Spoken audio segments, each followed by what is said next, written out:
Good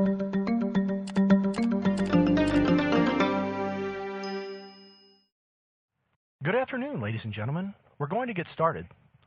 Thank you for attending the latest installment of the Option Industry Council's webinar series. My name is Nick Ziegler, and I'm a staff member here at the OIC.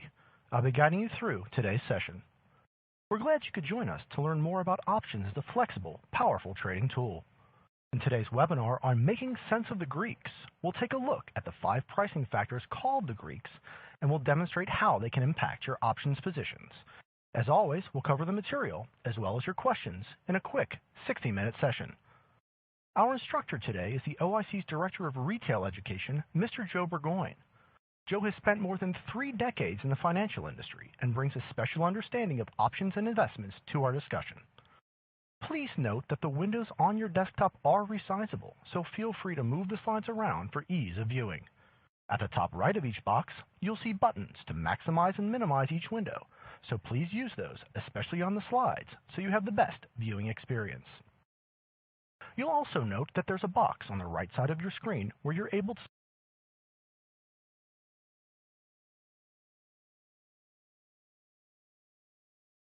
submit questions at any point during the presentation.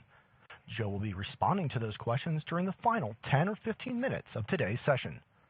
Please note that this box is for content-related questions only. If you're having technical issues, the leftmost icon at the bottom, the question mark, is a link to our webcast provider's support page. Just under the questions box, you'll see a survey. Please fill it out at any point during the session so we can better serve you and investors like you with our future webinars. These survey responses are extremely important to us and will help guide our future programming. As I mentioned, there is a row of icons along the bottom of your screen. Each icon corresponds to one of the windows in the webcast, so if you rearrange your workspace and are looking for a specific part of the webcast, you can return to that part by clicking those icons. For your convenience, you can access a PDF version of today's content via a download link that's just below your slide window. And if you'd like to review the entire webinar, an on-demand version will be available a few hours from now via the same link you used to join us today. Additionally, our previous webinars can be viewed on the OIC YouTube channel. And now, ladies and gentlemen, Joe Burgoyne will bring you our topic today, making sense of the Greeks, applying them to your trading strategies. Joe? Nick, thanks so much, and thanks to everybody for joining us today. As Nick said, obviously today's presentation is making sense of the Greeks, and actually it's the second part of our title, applying them to your trading strategies. That's the part that I think is so significant.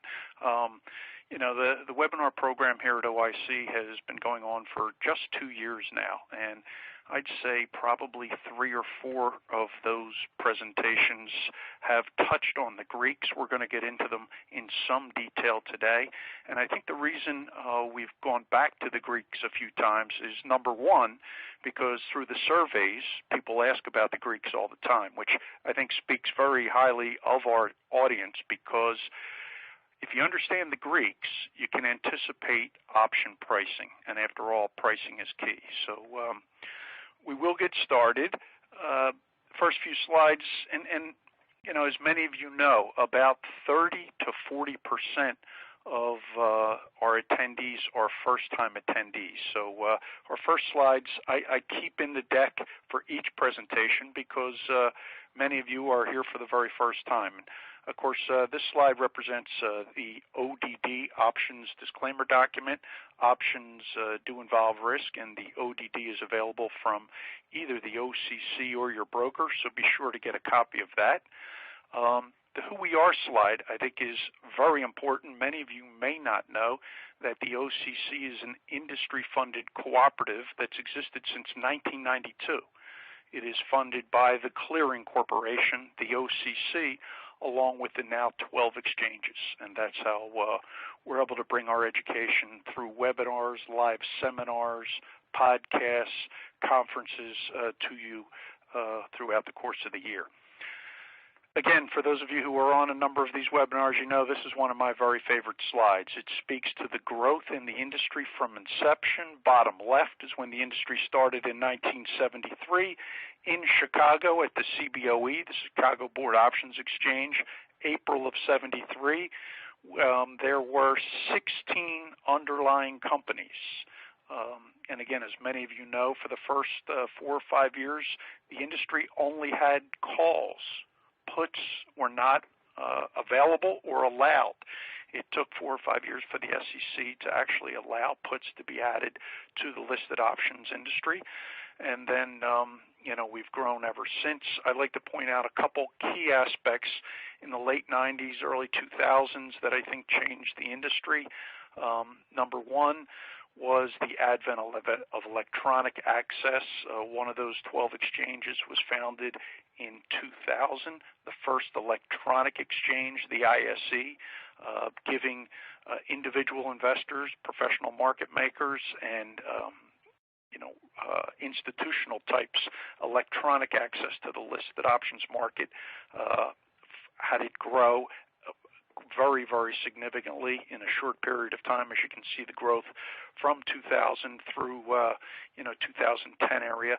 Also, the advent of dual listing, where you could buy options on each of the underlyings on the various exchanges, forced bid-offer spreads to narrow. So you coupled that with the electronic trading, and increased technology in that period of time as well really helped to sustain enormous growth in the industry. And now we've got over 4,200 listings on the various exchanges. We're trading about 16 million contracts a day on average at the exchanges, and about, on average, 35% of that volume sounds like it is retail volume, which is really the volume that you and I generate. Today's presentation, we'll touch real quickly. I don't like to get hung up on the whole idea of the pricing models themselves. Black-Scholes, we'll touch on that in one other just briefly, and then we'll get into today's presentation, the Greeks. Delta, Gamma, Theta, Vega, and Rho. And I hope over the next 45 minutes, when we're finished, you'll walk away with a practical application how to use the Greeks with your different option positions. So we'll start off by briefly talking about Black-Scholes and pricing models in general. Obviously they are mathematical formulas. We have inputs, we get outputs. Those outputs are our theoretical values, not the bid-offer spread in the marketplace, but the theoretical value based on the model. We also call them the Greeks, the Delta, Gamma, Theta, Vega, and Rho. The pricing factors, very straightforward. Again, the models do this for us. We get the underlying stock price, strike price, all important volatility, time to expiration, cost of money or, the risk-free rate, and dividends. And with that, they're the inputs, and then we get our outputs. Speaking of the models, just briefly, Black-Scholes goes back to 1973, probably the most widely known, and actually was originally for just European options, no dividend inputs. Over time, we had different extensions of Black-Scholes, and then in 79, the Cox-Ross-Rubinstein model came forward with the binomial model, American-style options. And for those of you who may be actually new to the listed option space, European options are those that can only be exercised on the day of expiration. American-style options, of which the vast majority of the listed option products on the exchanges are American-style, which means they can be exercised and therefore assigned at any time. And they do take into account early exercise and dividends. Some of the Black-Scholes assumptions, starting out, as I mentioned, European style, constant vols, short-term risk-free interest rates were constant, log normal distributions of returns, as I mentioned, no dividends, of course, no commissions. I like that last bullet, the direction of market or individual stocks not consistently predictable. Yeah, I haven't been able to find anything that consistently predicts stocks myself. So if you have any of those ideas, please send them in to Nick so we can learn from you as well. Options in the marketplace. Who makes option prices? Everybody in the space can actually be the best bid or offer in the world in a particular option. So who makes these option prices? all participants, whether it's the individual retail investor, a market maker, or an institutional investor. Price dictates, okay? So if you are the best bid or best offer, you are the marketplace. And then importantly, the distinction between theoretical value, which is what these models give us, and then what is the option worth? Well, the option is worth obviously what the marketplace will pay, but the theoretical models or the theoretical values give us a starting place for value. But as we get into talking about the Greeks, we know that all of those inputs, many of them can be dynamic, so those theoretical values change, and certainly the dollar values for options change in the marketplace, frequently. So the pricing models are meant to be a guideline. The more and more you get to understand the Greeks, you'll get to understand the disconnect often between theoretical value versus the marketplace. I mean, I would think, just like me, when I, look at my pricing sheets or online pricing through my various brokers, we've got a theoretical value, but oftentimes that doesn't align with the market bid-offer spread, and that's where understanding the Greeks and what has changed in the inputs comes into play, and that's why we're talking about them tonight. So let's get into the Greeks. We mentioned them.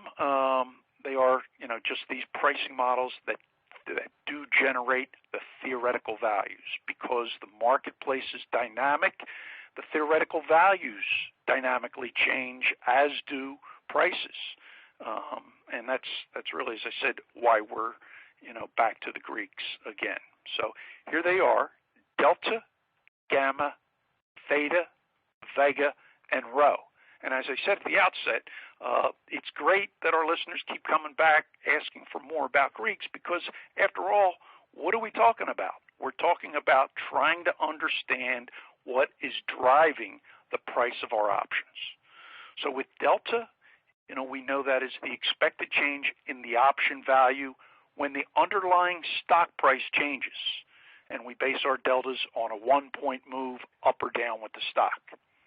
Gamma is a little bit different, because the gamma is how much we expect the delta to change with that 1-point move in the stock up or down. Deltas, as we'll review, can be anywhere from 0 to 100, and those deltas change based on the price of the underlying. That gamma allows you to anticipate how much the delta will change, and therefore the value of your option, how much that will change by as the stock moves up or down, maybe significantly. Theta, for any of us who have been in the option space, whether we've been option buyers or sellers, we get to learn about theta real quick, especially if that underlying doesn't move. That's the expected change of the value of the option with the passage of time. And, another term for that is time decay. And option buyers, when that underlying doesn't move, feel the pain with time decay. And option sellers, oftentimes it's not pain, it can be almost joy with some of that money coming into their account. Vega, and to me, Vega is very important. It is the anticipated or expected change in option value with a change in implied volatility. And lastly, and by the way, those implied volatilities, an implied volatility being the market's expectation for how much that underlying stock or index is going to move going forward. Implied volatility, that's the expected amount of movement in the underlying going forward. That number does change. So another real dynamic component of the Greeks. And lastly, we've got rho, which is our interest rate Greek. And if you go back to the early 80s when interest rates were real high, rho was incredibly significant in this day and age of really very, very low interest rates. Unless you go out quite some distance in time, you'll find that interest rate changes aren't that significant to the theoretical value of the option. So the Greeks, as we've said a few times, they are definitely theoretical measures, okay? Each Greek does isolate risk according to itself. So they are independent factors of risk, and that's why as you get to understand all of them and you see, the dynamics of your option prices changing, maybe you can pinpoint, that price, either is down big or up big because this particular Greek changed, as opposed to just the underlying price of the stock changing. So the Greeks are only useful, of course, up until expiration, because that second bullet is really important. The impact of any Greek on an option's value is to the time value component of the option. If we go back to Options 101, two possibilities in terms of what makes up our option pricing. We may have intrinsic value, which is the in-the-money amount, and then on top of that, depending on how much time, there will be time value. So we've got intrinsic value and time value on most options, and the impact of Greeks is only on the time value portion of the option price itself. The Greeks definitely can affect one another, and depending on whether we're talking an in-the-money, at-the-money, or out-of-the-money option, whether it's real close to expiration or has lots of timed expiration, the impact of the Greeks will be far different. But the great thing is that difference is quantifiable. You can find exactly how that option price will be impacted on the Greeks, whether it's an in-the-money, at-the-money, or out-of-the-money, short-term or long-term option, and you can go to the OIC website, optionseducation.org, and check out the pricing calculator to figure out exactly how those Greeks may impact your option price going forward. When we talk about the individual investor, and after all, that's what most of us are, the Greeks are oftentimes not the focus when we talk about non-option users. They don't, outside of the language, they don't know what the Greeks are. But for many of the folks following OIC, there is a keen awareness and really focus on the Greeks, but that's not necessarily that typical. More often, the individual investor is more involved with the broad market direction, stock selection, maybe industry sectors to a point, but it's great that our group is, more interested in these things, these factors that drive option prices. So in terms of another area, the value of the Greeks is just getting down to the risk in each of your options, whether you're long options, short options, short-term, long-term. We're able to really quantify the risk, and the better your understanding, the fewer surprises you'll have in terms of why a particular option, does this or that, and maybe this or that in an unexpected nature. This is just an example of our, typical pricing output that comes from any one of the models on your different brokerage firms. And on the right-hand side there, you can see the delta, gamma, theta, vega, and rho quantified. And we'll go through that as we go through examples of each of the different Greeks. So let's get into delta. Delta, as we've talked about, is the sensitivity of the option to a change in the stock price. So deltas, as I mentioned, range from 0 to 100. If we have a 0 delta or a 1 delta option, if the stock goes up $1, we're only going to expect the value of that option to increase by a penny. If we've got a 100 delta option, we expect that option to increase by a full $1 point for point with the price of the stock as the stock goes up or down if it's 100 delta. 50 deltas are basically at-the-money options, so you can expect the value of that option to go up or down by about 50 cents as the stock moves up or down $1. Terminology typically is that calls have positive delta. Puts have negative delta because, with calls we get, long deltas generally. Well, certainly if we're long them, and if we're long puts, we get short deltas. Therefore, the whole idea of calls long delta, puts short delta.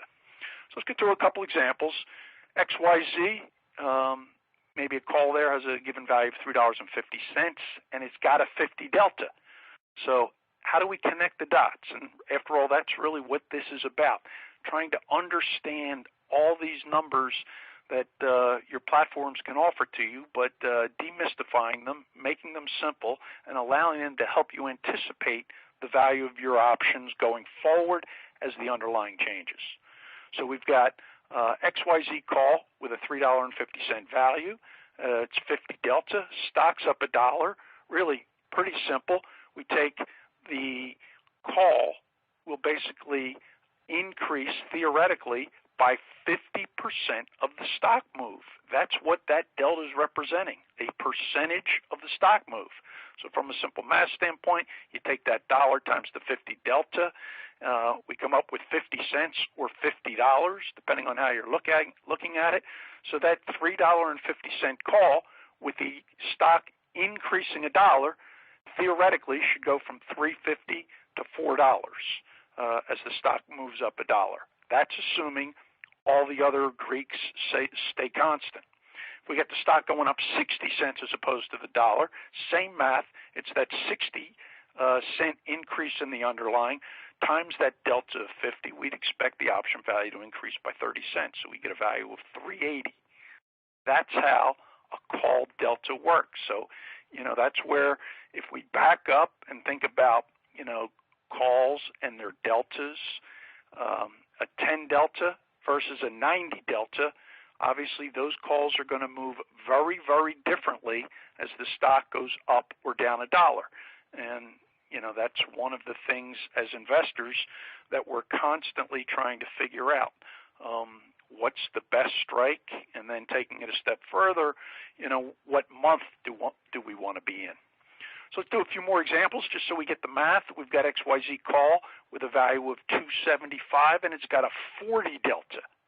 So if we take the stock down $1, again, call deltas, whether the stock's up or down $1, we've got that delta of 40. So we basically take that 40% move of the stock, $1 times 40 cents. The value is going to be theoretically, or $2.75 less the 40 cents takes us to a $2.35 value, is what it should be theoretically if all the other factors have remained constant. The stock's down 50 cents.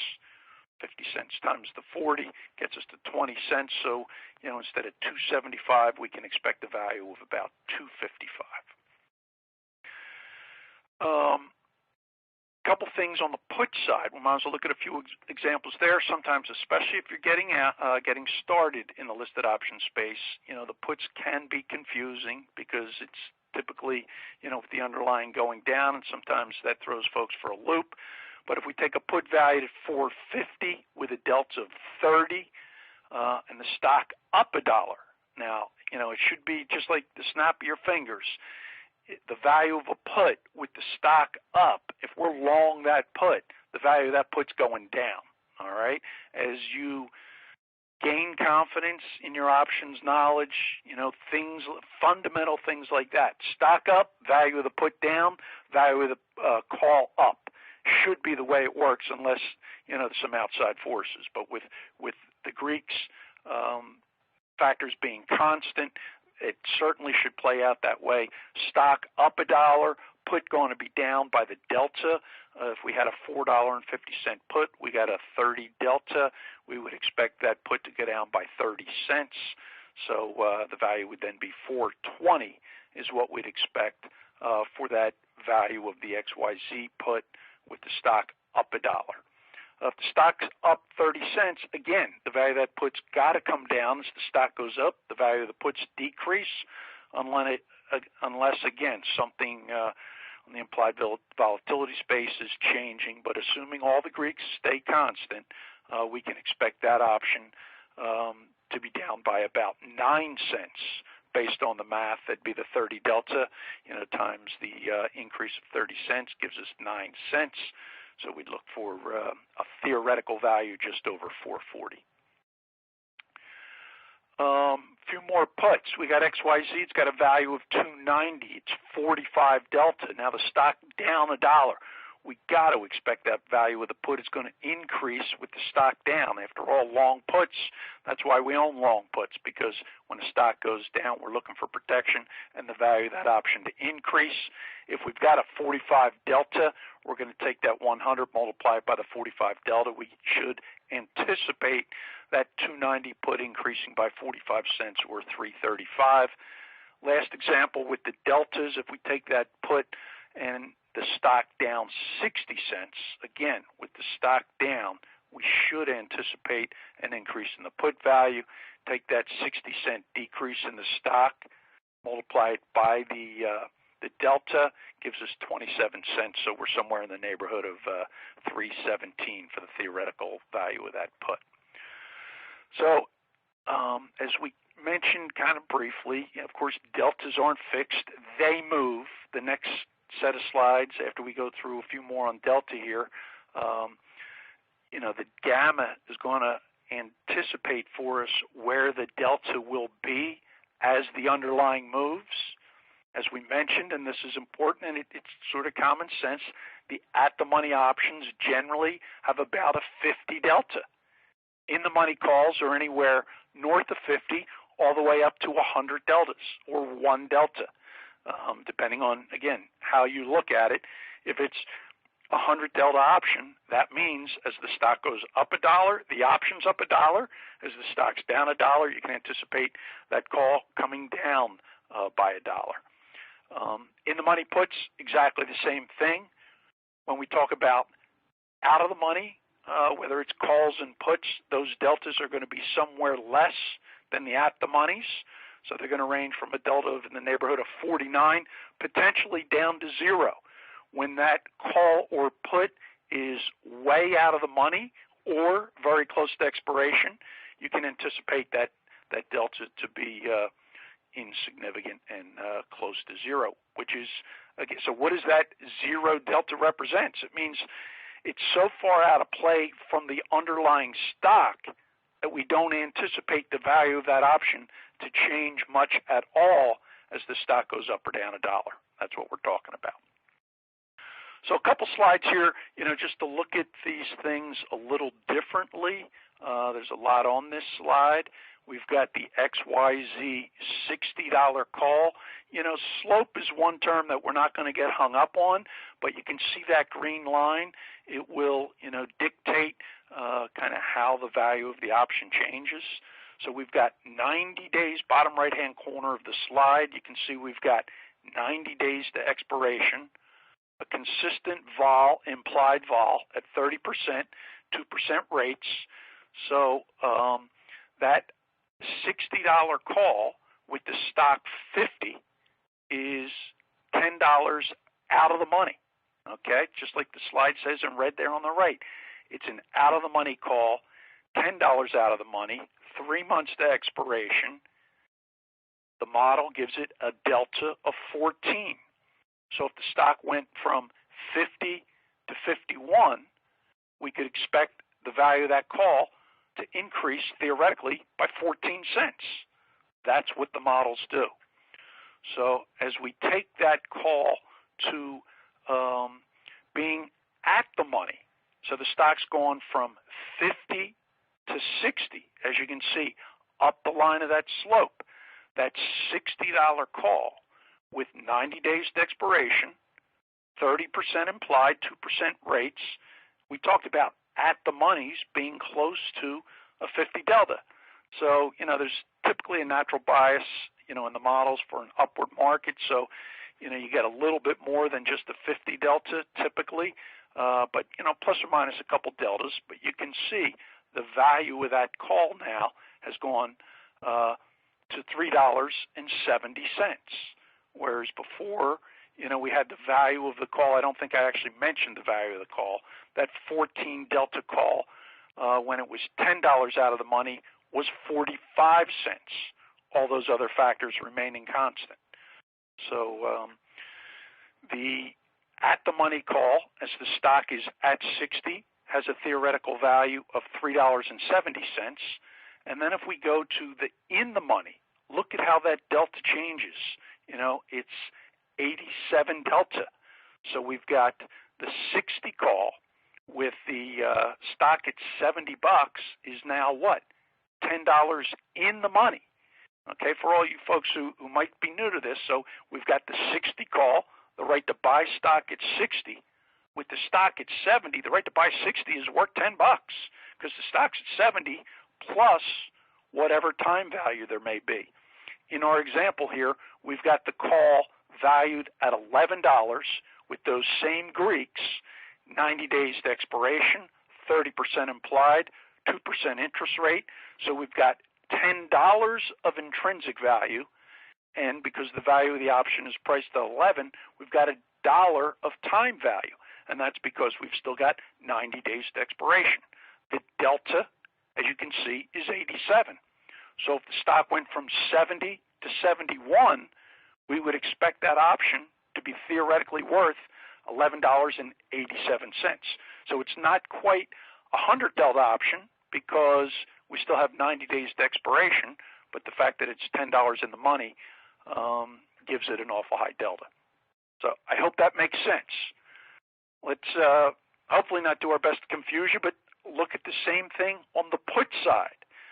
And so we've got, again, XYZ, the $60 put. We've got the out of the money put valued at 70 cents, okay, with the stock price at 70. That's what we're starting with here. Stock price at 70 and the 60 put. Okay, that 60 put is $10 out of the money because, again, the put is the option to sell stock. If the stock's at 70 in the marketplace, and we're talking about the option to sell stock at 60, obviously that's $10 lower than the market price of the stock. So that option's $10 out of the money, same 90 days. We've got a delta of 13, and that's your out of the money put, worth 70 cents according to the Greek inputs. If we go at the money, we talk about a delta of 46, and remember that call delta was 55, so the 55 and 46, equaling close to 100. That's how it works. And one of the slides upcoming will speak to that as well. But that whole idea of put call parity and call delta and put delta in the same strike and month equaling 100 is something for you to chew on if you're not familiar with that. But the at the money put, okay, so it's the $60 put. The stock is at 60, same 90 days to expiration. We've got a value here of $3.43. And I'll just ask the question, is there any intrinsic or in the money amount with this 60 put? Well, no, there isn't, because it's an at the money. In the monies have intrinsic value, at the money and out of the monies have no intrinsic value. So let's go to the actual in the money, and that would be with the stock at $60, with the stock at 50, that 60 put, you can see that red dot move up the slope, up the line, now has a delta of 88. It's the 60 put with the stock at 50. We've got $10 of intrinsic value plus 27 cents of time value, because the value of that put at $10 in the money is $10.27. So, that's just another way of looking at this. Here's another way, maybe a little esoteric. That solid blue line, we're talking about call delta over time. Okay, so the strike prices are at the bottom, and then we've got the delta on the left-hand side. As time passes and expiration nears, okay, so as time passes and we get closer to expiration, the in-the-money call deltas get closer to 100 because, we're running out of time. And depending on how deep in the money those deltas in those calls get closer to 100. As they get closer to 100, the corresponding out-of-the-money puts get closer to 0, and we'll have a slide to show that. The at-the-money call deltas remain, fairly close to 50 as we get closer to expiration, and those out-of-the-money call deltas tend to decrease down to 0, and that will be explained by our next slide, which is the put side of the equation. Okay, on one side, if we've got the deltas going to 100 in the calls, then that corresponding put, as I said, is going to be moving towards 0.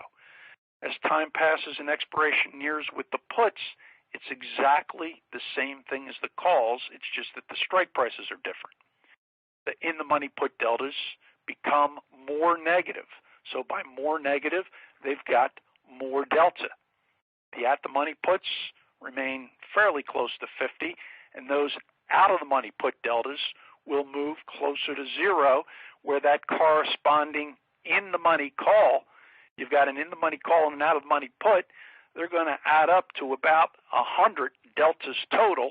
As the call moves closer to 100, the put moves closer to 0. And I think it's our next slide, yes, that does represent this. So let's, across the top, we've got strike, we've got 18 months, 6 months, 3 months, and 1 month, okay? So that's time to expiration. Let's go to the two white lines, which is the 60 strike, because that's the price of our stock. So we've got, the 60 call and the 60 put in white.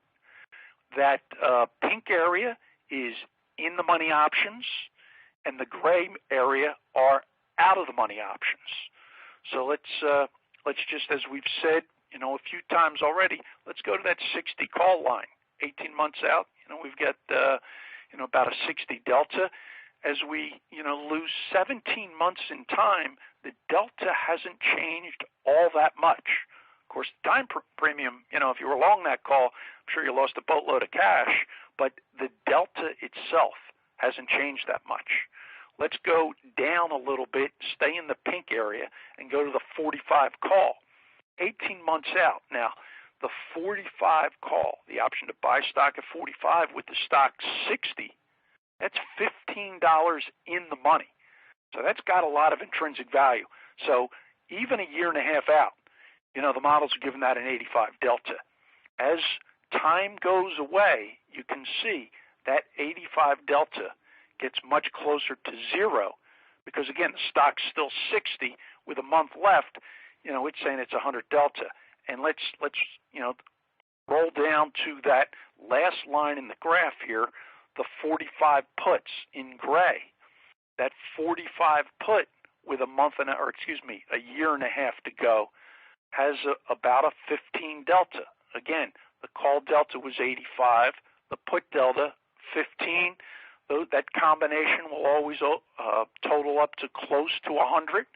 And as you can see, as that put gets closer to expiration, it's still $15 out of the money.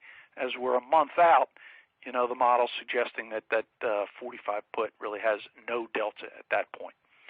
So this is a slide that just shows how deltas change as we get closer to expiration. And as Nick said, our presentation is always available on demand if you have the time. I know I personally can spend a lot of time just looking at this, using actually the pricing models, or not the pricing model, but the pricing calculator. Take your 1, 2, or 3 favorite stocks and then plug in different times to expiration, different strike prices, and see how those prices change. You won't find it in a graph like this, which I think is very compelling, but it'll at least give you a sense. We're almost wrapped up with deltas. Just one other approach to look at with deltas. Another way to use them, is from a share equivalent standpoint. So the delta of that option corresponding to the shares of stock you might need to offset the deltas in the option. One example would be if we had a long call contract that had 40 deltas. if we wanted to offset those deltas with stock, if we were long the call, then theoretically we'd be short 40 deltas of stock if we were going to be delta neutral. That's just that's that whole idea of theoretical hedge and delta hedge equivalent, really. Hedge ratio is another way that people look at it. Some people then ask, well, if you're always hedged, how do you make money? And that's actually where some of the other Greeks come in. And I think Nick and I have talked about just doing a presentation one night on delta hedging, and I think as we get closer to the end of the year, we will do something like that. But it's essentially having the equivalent shares of stock to offset either your long or short delta positions from your option position. And then the whole idea of netting positions, we're going to go through this with each of the different Greeks. Depending on your approach in the option space, maybe you just trade calls by themselves, puts by themselves. Maybe you trade, different spreads. Maybe you have, fairly decent size positions with lots of different calls and puts. Bottom line is that combination is going to give you a net delta, and that net delta is your risk as the underlying moves up or down. I just popped together a position here, lots of different positions. We've got long 40 November 55 calls, short 45 Nov 60 calls. So you got a 40-45 call spread there, but on a slight ratio. Long some Jan 55 puts, long some Jan 60 calls, actually 60 of them. So net long options, and then on top of that, short 2,100 shares of XYZ. Bottom line, you plug that into your model, your brokerage house does that for you, and you come out with a net delta position of short 345 deltas. All right, so with that whole big position, there are a number of different risks, because we've got risk in each of the Greeks. But with a net, from a delta perspective, we're looking for that stock to decline to make money because we've got a net short delta position. And that, to me, all those years on the floor, that's a lot of the fun, analyzing where the risks are, how that big hodgepodge of positions, comes out, and then trying to maximize your profit potential around those. Oftentimes, especially on the trading floor, it's really a hodgepodge of positions because we're forced to take down, the call and put positions that investors sell and buy from us. Gamma, as I've said, we'll get into that. That is the sensitivity of the delta as the stock moves. So we can go through this kind of quickly. I did want to spend a fair amount of time on delta because I think that's pretty darn important and a real foundation. Because after all, most of us have opinions of our underlyings, and we can only do three things: go up, go down, go sideways, and we generally have an opinion. And so if we're bullish and we're talking options with delta, having a sense for where that option can go is awful important. So I've spent a lot of time on delta tonight. But this gamma will help us to understand how the delta changes and therefore the risk in that option as the underlying moves. Of course, just options have gamma. Stock has no gamma. We're talking options. Gamma for the calls, basically stock up, the delta will increase in the calls. Stock down, the delta will decrease in the calls. Gamma for the puts, as the stock price is up, the delta is going to decrease, and as the stock price goes up, the delta will, as the stock goes down, the delta will increase in that put because the gamma is going to tell you that the delta is going to increase. So basically gamma trading, if you just think about gamma trading, if you're, let's take a straddle, for example. A straddle is being long a call and a put, same strike, same underlying. If you're long a call and a put, as the underlying goes up and down, your delta changes because you're long options, and options have gamma. And so as that sub-bullet towards the bottom says, you get an acceleration of delta. Delta of delta is what a lot of folks call it. I think that gets a little confusing for folks, but you know, the acceleration of delta seems great. Yeah, well, you know, why not get shorter as the stock goes down and longer as the stock goes up, which is what, you know, calls and puts do for you? Well, the reason not everybody does that is because it doesn't come for free. You get that gamma by being long options, and long options, of course, gets into the whole theta Greek, the one that we're going to cover next. I mean, there is obviously a cost to getting long as the underlying goes up and short as the underlying goes down. A couple quick examples. You know, if we got a put delta of 54 and a gamma of 4, if the stock's up $1, that call delta is going to increase from 54 to 58, meaning the stock, you know, was at X point, it goes up to X plus 1. When it goes to X plus 2, instead of it theoretically increasing in value by 54 cents, it should increase by 58 cents. And that's really, you know, what the gamma does. As I said, it helps you understand how much more you can expect that option to increase through the increased delta. If we've got just another quick example, a delta of 75 with a gamma of a little over 3, stock down $1, the delta, that 75 delta option with the stock down, and that's a call delta with the stock down, you know, would increase to, or decrease to about 72. So as I said earlier, it's just really about kind of connecting the dots on the put side. If we got a put delta of minus 54, we get that minus sign in front of the 54 because, you know, we look at put deltas as negative deltas. If there's a 2 gamma and the stock's up $1. Now, if that stock's up $1, again, put, we know it's going to decrease in value, and it's also going to decrease, that delta is going to decrease because that put is, you know, maybe becoming out of the money. And so if it's a 2 gamma on a 54 delta put and the stock's up $1, we're going to expect that gamma or that delta to go from 54 to 52. Not a big thing, but if the stock moves $3 or $4, then you're talking a pretty significant change based on the gamma. Another example would be just 27 delta option with the stock down $1. Now, if the put delta is 27 and the stock's down $1, we're going to add that gamma to the value of the delta put, so it's going to be 27 plus the 6.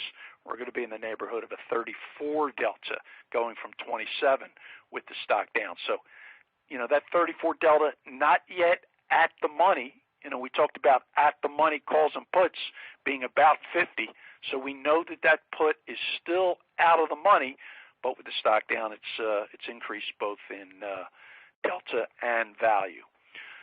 So gammas certainly aren't constant for calls or puts.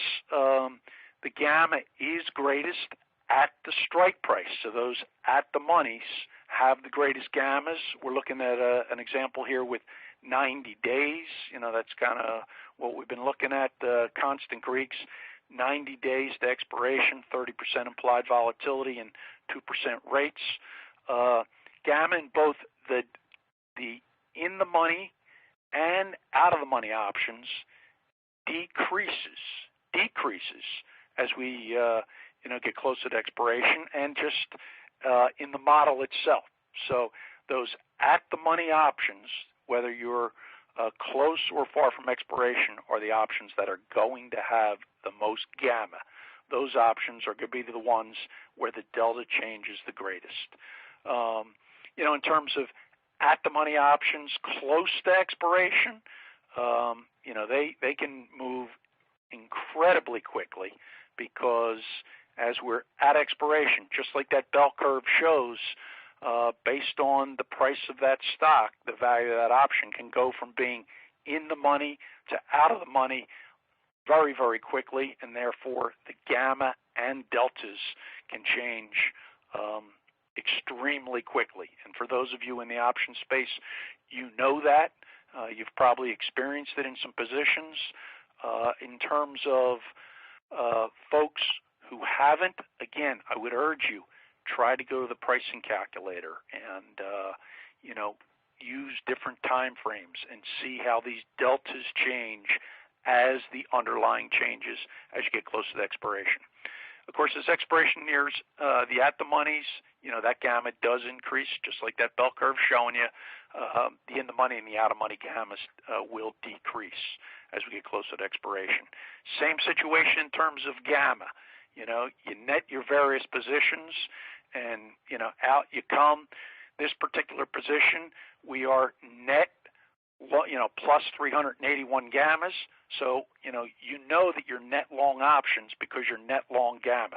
Now, and that's at this particular stock price. That's not to say that depending on how we structure our position, as the underlying moves closer to a maybe net, a net short option position, we would go potentially from long gamma to short gamma. But again, netting the position in terms of all the Greeks is really a valuable exercise and allows you to anticipate, again, where things may go. Theta we've talked about. It is, the option value sensitivity to time. One thing you want to be keenly aware of are the models that are being used, that you're using. Do they represent 1 day of time, 3 days of time, a week, or more? So you want to be keen about that.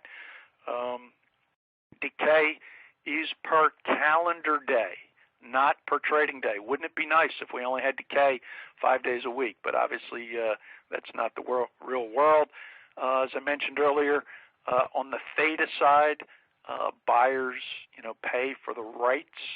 Sellers have those obligations, and they get paid. And only if time value decays, the intrinsic value portion of an option, if the option has intrinsic value, does not decay at all. And so, again, simple math. We got an option that's priced at $3.50. If the theta is 3 cents, 1 day goes away. We go from $3.50 to $3.47 in value. I mean, it's really that simple. What we're hoping is that the movement, and as many of us know, and what that slope in the curve represents as we go to the right-hand side there is we get closer to expiration. Those decays accelerate quite significantly in the last 30 to 45 days. Part of the reason why weekly options, I think, are so popular at this point because of only having 7 days of life. That's the overall rate of time decay is exponential. As I said, as we get closer to expiration, that decay does accelerate rather significantly. The at-the-money decay, of course, is the greatest in the options because the at-the-money options are just that. They're at the money, no intrinsic value.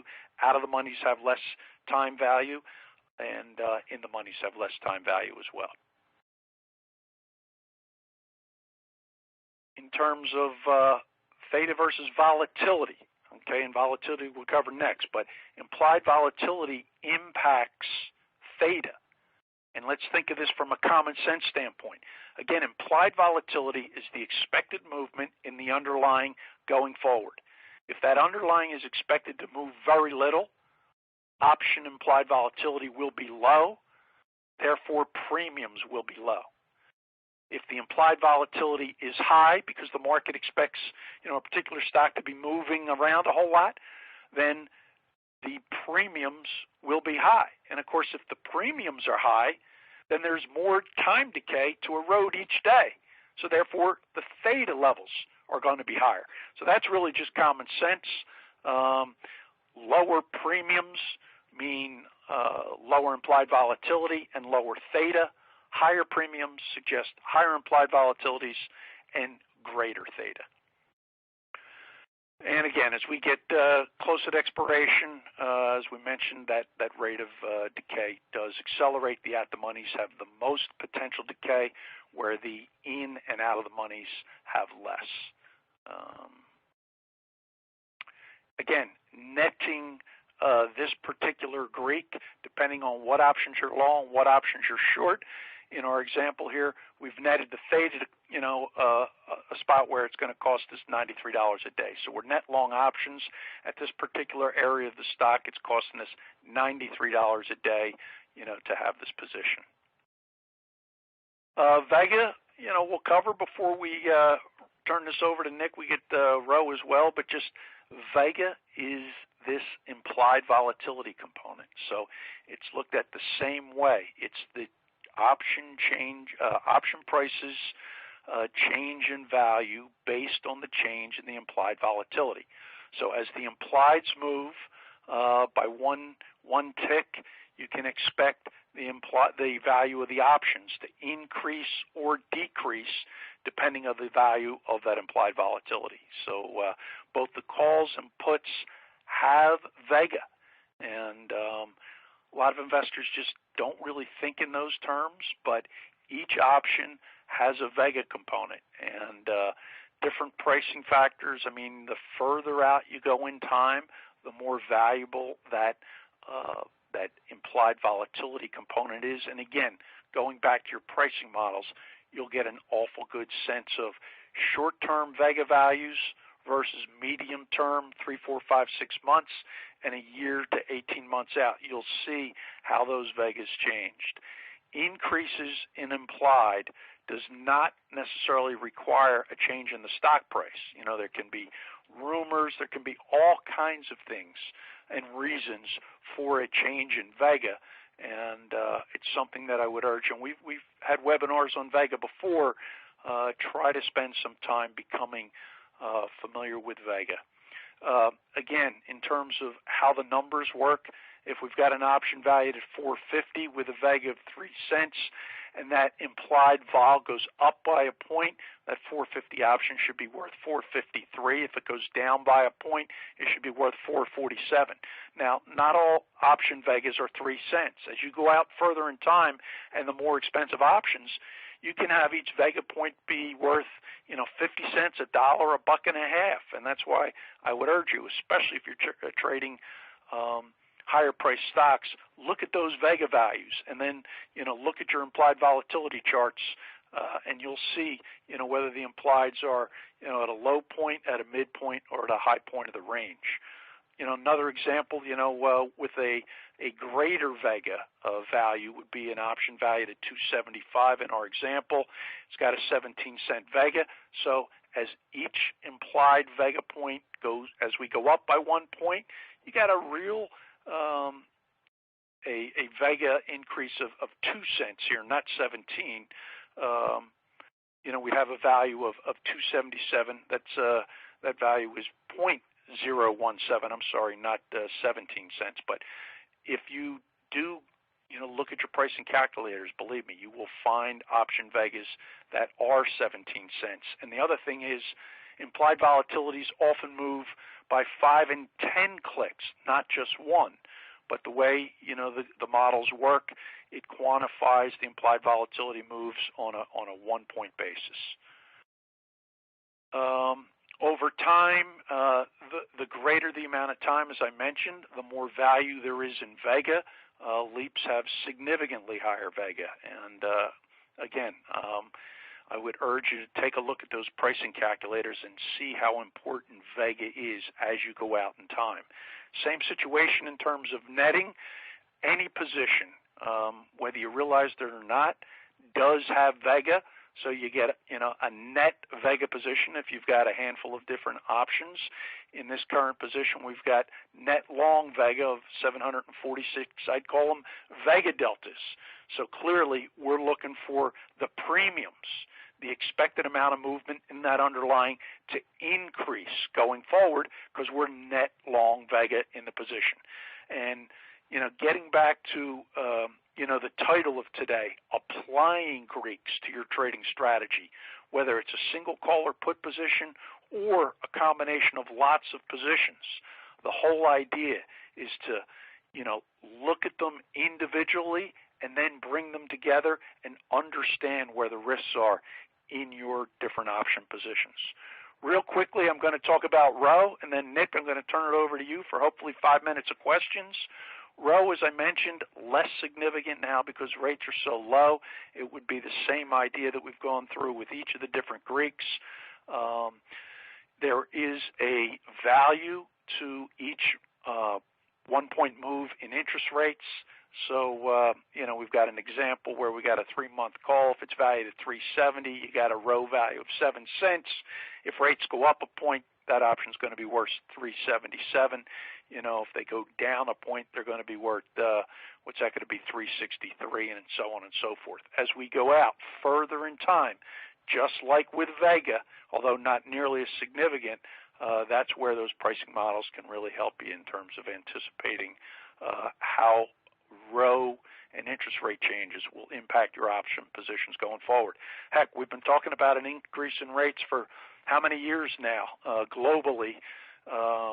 At least that's been the discussion. We seem to be getting closer and closer. A change in short-term rates is not going to impact your short-term option positions, but take the time, go out 18 months with some of your positions and see how maybe a 2% change in rates, might impact, your option position. So again, you can net your interest rate exposure.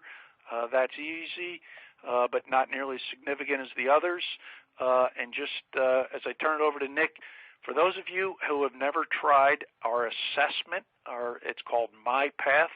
It's a 20-question test. You go onto our website, you'll find it in one of the drop-downs.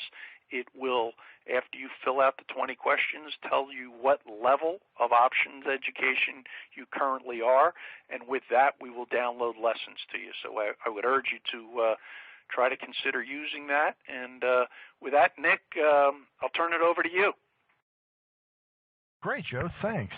We do have some questions today, but since we are a little short on time, I do want to remind our listeners that if you have any further questions about the concepts we discussed today or the tools on the OIC website, or if we're unable to get to the question that you submitted, you can always call our investor services team at 1-888-OPTIONS during normal business hours. They're ready to help answer questions about option strategies or positions. Additionally, a number of you have asked about this. Today's session will be archived and accessible in a few hours using the same link you used to join us today. Additionally, our webinars are available on the OIC YouTube channel, so you can review a number of option strategies and concepts at your own pace. And with that, Joe, one of the questions that we've got today I thought was fairly interesting. This listener has heard that people use delta as an estimate for the probability of an option expiring in the money. Can you speak a little bit to that? Sure. I mean, there are lots of ways to, interpret or look at delta, but that is one way that lots of different option users, kind of think of delta, the probability of that option being in the money at expiration. So as that one slide, Nick, where we went from 18 months to 1 month, 18 months out, that $15 in the money call had an 85 delta. As we went a month out, it had 100 delta. The probability over those 17 months basically went to 100% according to the models that option should be in the money at expiration. So I agree with the listener. That is just, it's really a different way of thinking, I think, in a big picture in terms of what delta represents. Joe, speaking of delta, if you sell a covered call, can you use delta as a predictor of whether or not the stock will be assigned? Well, yes, and it really gets back to the whole idea of what's the probability, back to the previous question. What's the probability of that option being in the money? If you sell a 100 delta option, at that point of time, the probability is 100%. If it's a 50 delta option, it's flip of a coin, and then as we get to being out of the money, that probability clearly decreases. So that's exactly what the delta can represent, the likelihood of that option being assigned at expiration. A couple good questions there, Nick. Joe, a number of our attendees today have had some questions about how they can practice finding these Greek values. Can you speak a little bit about how they could do that using the OIC tools? Well, I think, there is nothing better than practice, and as you know, Nick, we have a lot of investors who join us regularly for these webinars, and so we get repetition there. I mean, I know for myself, when I started trading options, how many years ago? I think, what do you say, Nick, 3 decades or something? It was a long, long time ago. It was repetition that helped me learn the option space.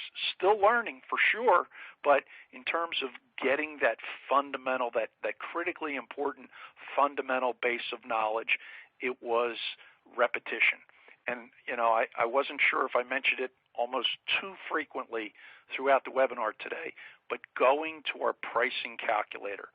Take your favorite stock or index or your favorite 2 or 3 of them, and plug in different strike prices. I mean, the tool's fantastic. You can slide days to expiration and change that. You can slide the level of implied volatility and see how the value of your options change. You can do it on an individual option, call or put, or you can plug in your whole, position or positions you're thinking about with lots of different legs and see how, timed expiration changes, the various value of the options in Greeks, as well as, changing implied volatility. So optionseducation.org, pricing calculator, you'll find it in the drop-down that's about 4 over at the top under tools and resources. Joe, thanks so much for that summary. Do you have any final thoughts for our listeners today? Nick, we appreciate the interest we get from investors, and I think going forward, you and I were talking a little bit.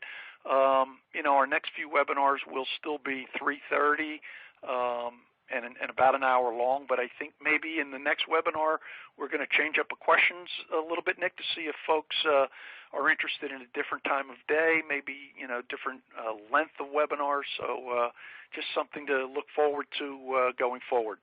Not that we're going to change things dramatically, but as always, we're looking for your feedback, and we'll be asking for it, in the next few surveys.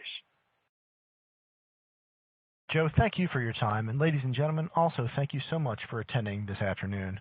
While we weren't able to get to all of your questions, we do have our investor services desk ready to help, so give them a call at 1-888-OPTIONS.